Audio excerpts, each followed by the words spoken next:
আসসালামু আলাইকুম বন্ধুরা, দেখেন আমাদের সংগঠনের সবাই আমরা একত্রিত হয়েছি। আমরা মোটামুটি হাঁটাহাঁটি করলাম।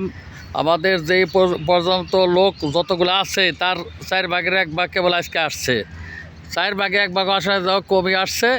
যাই হোক, আমরা পুরো পার্কটা একটু প্রদক্ষিণ করলাম। এইভাবে আস্তে আস্তে আমাদের ইউনিটি আস্তে আস্তে বড় হবে। আমরা ব্যায়াম করলাম এই মুহূর্তে। এই আমাদের খুকন জুয়েলার্সের যে মালিক, উনি খুব লম্বা, ওনার ছবিটা খুব ভালো বেড়ে উঠছে। যাই হোক, আমরা মোটামুটি একটা পরিবেশে এখানে হাঁটাহাঁটি করলাম। পার্কের সবুজে ঘেরা দেখে আমাদের খুব লাগলো। যাই হোক, এভাবে আমরা সব দিনই আসার চেষ্টা করব। ভাই আমার খুব কাছের, এই জন্য আমাকে একটু মেসেজ করে দিচ্ছে। যাই হোক ভাই আমার সাথে তুমি করবেই।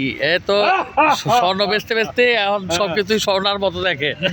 যাই হোক, স্বর্ণের দোকান ওনাকে ওয়েলকাম। উনি যাতে রেগুলার আসে এবং আমরা যারা আসছি যারা রেগুলার আসতে পারি। এখন এই কাছে থাকেন 3 মিনিট হইতো। হ্যাঁ, যাই হোক, আমাদের মোস্তাফিজ ভাই, উনি হচ্ছে মোস্তাফিজ সাহেব। উনি দৌড়বিদ। উনি ওই 1600 মিটার দৌড় দিয়ে খুব ভালো এনজয় করে এবং উনি অনেকগুলা মেডেল পাইছে। উনি কিন্তু ভালো একজন দৌড়বিদ। আর এই আমাদের বড় ভাই, উনি খুবই ভালো মনের মানুষ।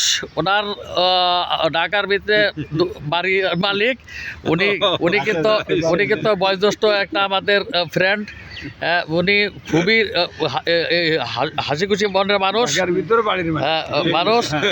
ওনাকে আমরা রেগুলার যাতে পাই এই কামনা করি। আর হলো আমাদের যে মুসলিম ভাই, ওনার কথা না বললেই না। উনি কিন্তু খুবই ভালো মনের রসিক মানুষ। কিছুদিন আগে অ্যাকচুয়ালি ওনার আম্মা মারা গেছে, এই জন্য আমরা শোকাহত। যাই হোক, যিনি মারা গেছে তার জন্য আমরা দোয়া করি। আর বর্তমান আপনারা এখন যে দেশের পরিস্থিতি, রোডঘাট আপনারা সবসময় সাবধানে চলবেন। বর্তমানে কিন্তু অ্যাক্সিডেন্ট বাইরে যাচ্ছে। কালকেও আমাদের মোটর পার্সের একটা লোক কক্সবাজার যাওয়ার পথে উনি রোড অ্যাক্সিডেন্টে নিহত হয়েছে। যাই হোক, কেউ যাতে এইভাবে কোনো বাইক নিহত না হয় সেই জন্যে আমরা সবাই মঙ্গল চাই। আমরা যাতে সবাই সুস্থ থাকি, শান্তিতে থাকি এবং আমরা ব্যায়াম করে শরীরকে সবসময় ভালো রাখতে পারি, সেই আশা কামনা করে এখানে বিদায় নিচ্ছি। আসসালামু আলাইকুম ওয়া রাহমাতুল্লাহি ওয়া বারাকাতুহু।